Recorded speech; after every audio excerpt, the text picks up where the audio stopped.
GeoMedia.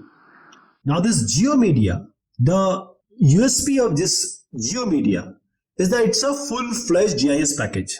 Actually, it's a Hexagon Geospatial's GeoMedia Professional. This is the whole name.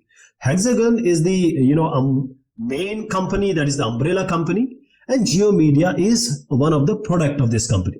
So this GeoMedia Professional is a geographic information system management solution for map generation. That is different kind of maps. You know that there are demographic maps, there are chloropleth maps, there are so many kind of maps. So it's a complete solution for a complete map generation and the analysis of geographic information with smart tools.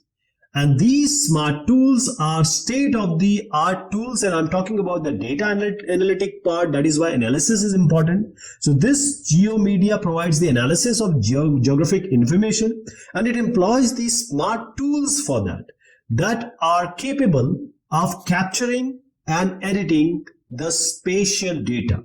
Spatial data, any data which has space information, latitude, longitude, elevation, or other information which can place it on a globe at the right position, those data are called as spatial data. So capturing and editing is also possible in GeoMedia.